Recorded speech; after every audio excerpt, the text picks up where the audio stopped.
Hi,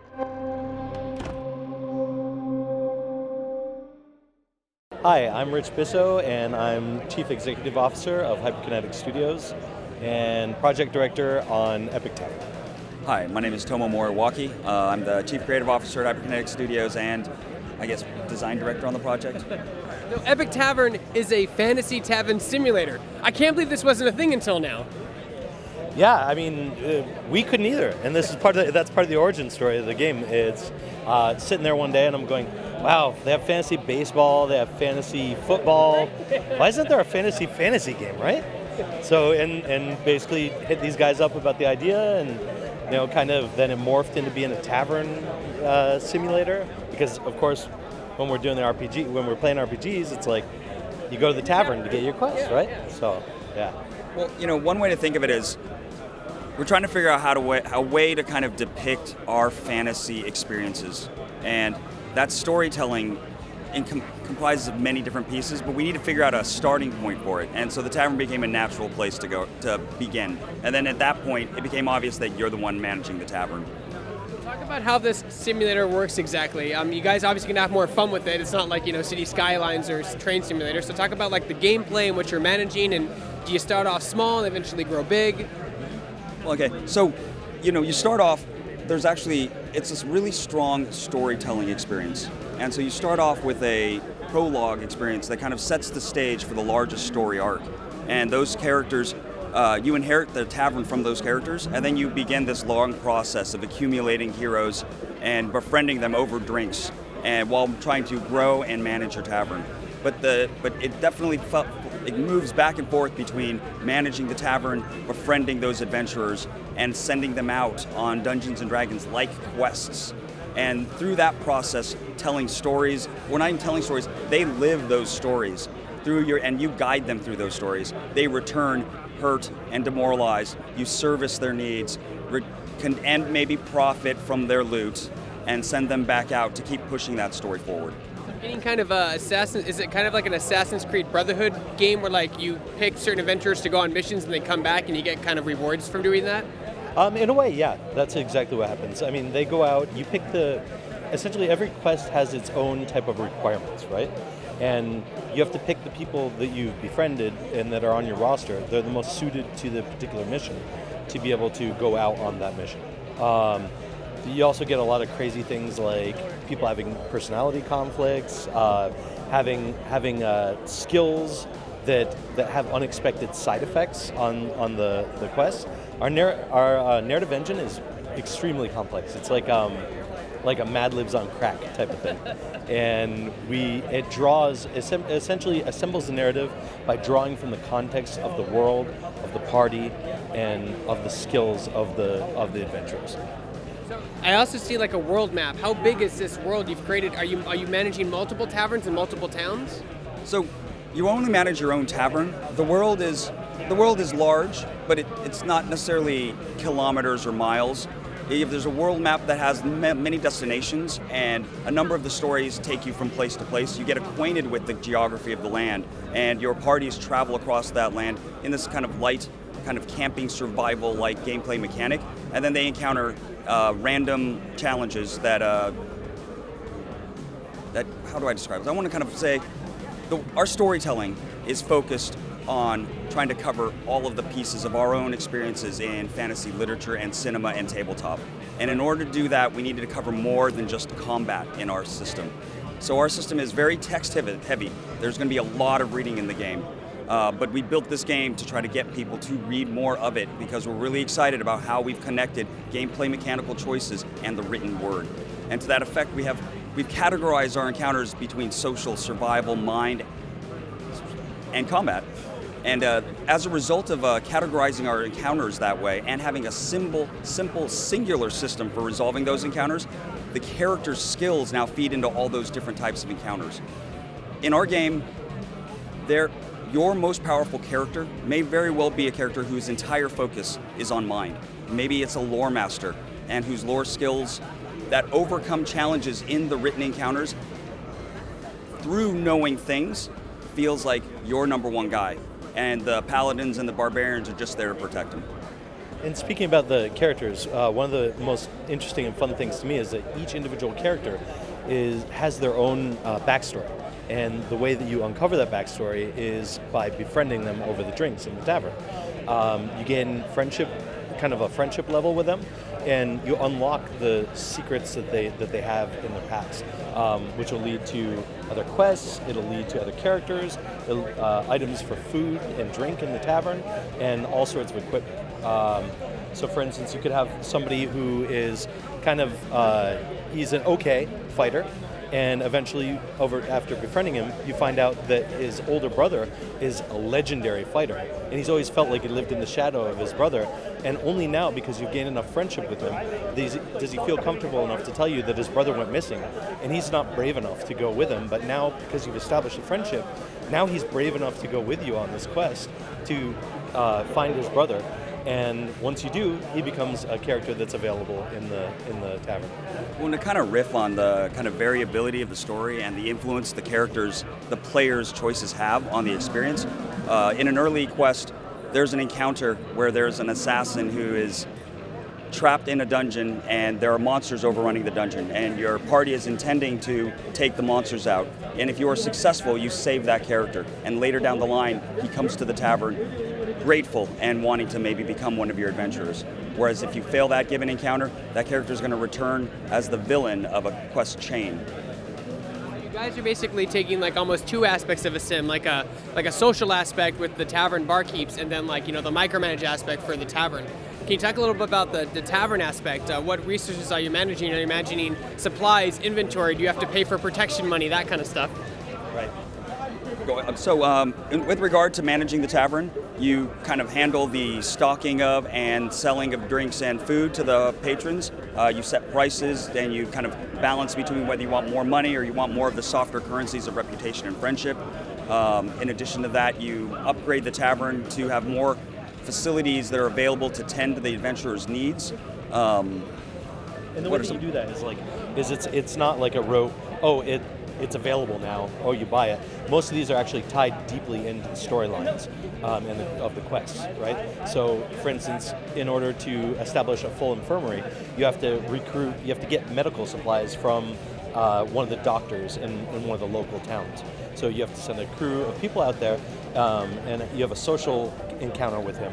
And if it goes well, he gives you the medical supplies and says he'll stop by later on to check how things are going. So I love the way these guys did that. I mean, Tomo especially has been a big champion of looping everything into the narrative and kind of having it unlocked through the actual gameplay. So at its core, like you mentioned, your game is a story-driven experience. Does that mean there's an eventual? Because usually simulators don't end; they just continue. Definitely. Does that mean there's a beginning, middle, and end to your game? So there is a main overarching plot line that'll take players about 50-ish hours? Easily 50 hours to get there. But we have it depends on how fast you read. Yeah, we have so it's kind of a good time to bring this up. It is kind of a truly epic in scale game. We have 100,000 quests, or over 100,000 encounters right now. Quests are made up of individual encounters, and each of those is actually totally reusable too. I'll get to that in a minute. But yeah, we have over 100,000 of them. We have a guy who is totally crazy fan, and he's awesome. And we actually interact with our fans a lot on Discord, being early access. And he's on his 850th hour of playing the game right now, and he says he hasn't even touched bottom of the thing. So we truly don't even, at this point, we just keep throwing content in there. We truly don't even know where it ends. But the crazy thing is, each one of our stages, what I was telling you before, we have this narrative engine that essentially assembles the narrative from the context of the game.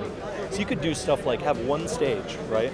One encounter where you find a guy who's trapped under a boulder out in the wilderness. And if your team doesn't have the skills to be able to get him out from underneath that boulder, either strength or survival skills needed, then you kind of have to leave him there.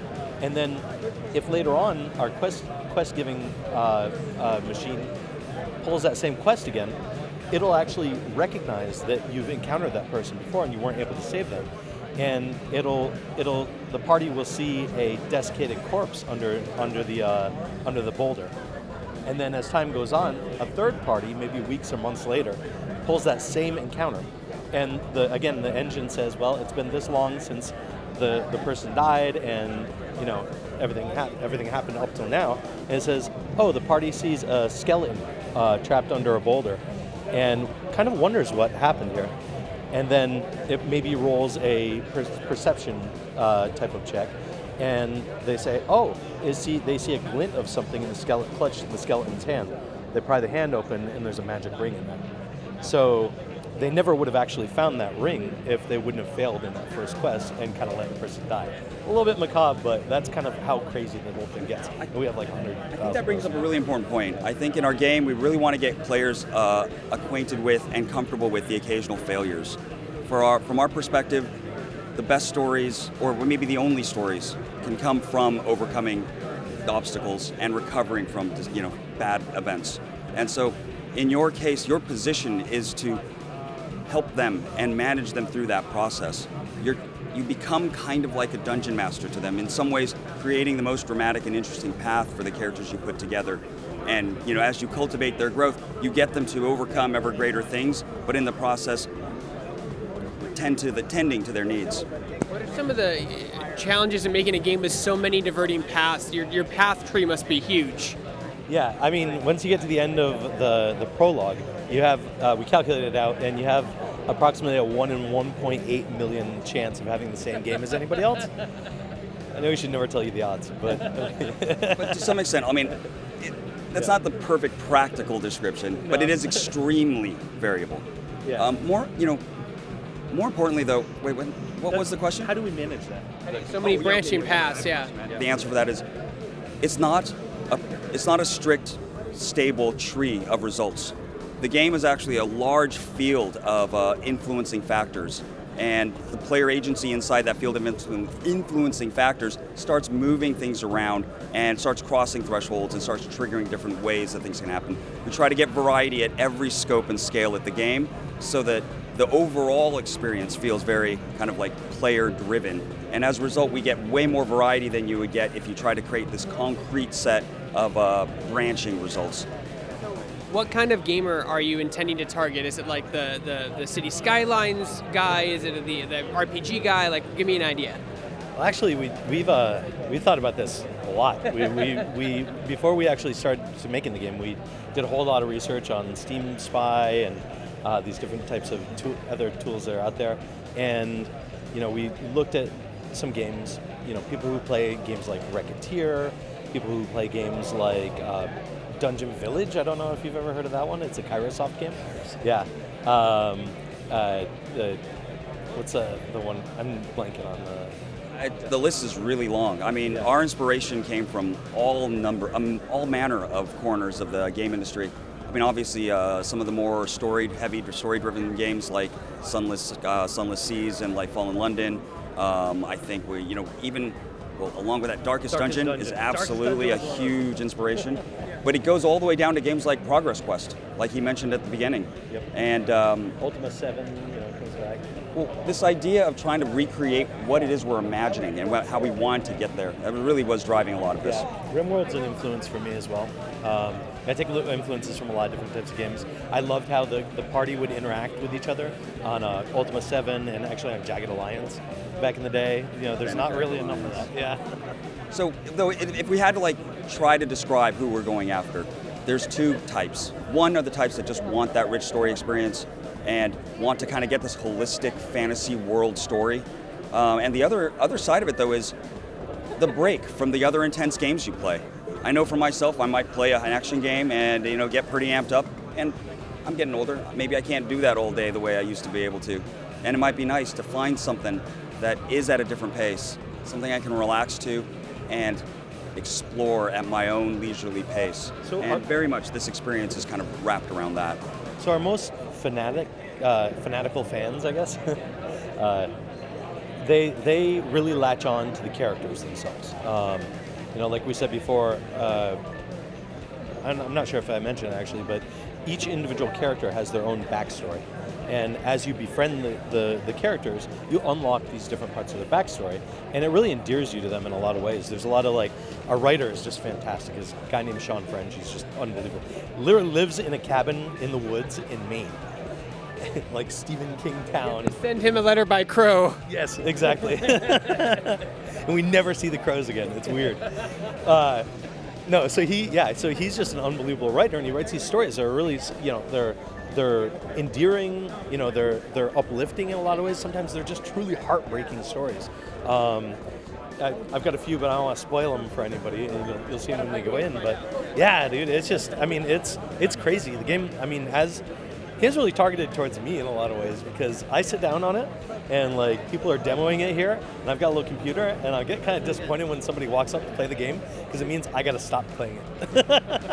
I'm kind of an addict. It's really weird, and it gives you this like one more turn feeling as well that Civ players. And, yeah. Before you know it, you're playing for 6 hours. Exactly. We've had people write that to us. We had a positive review on Steam one time where the guy was like, I was going to give you guys a thumbs down and return the game, and I realized I've been playing it for like 6 hours, and that's beyond the amount of time, and it's actually a really good game.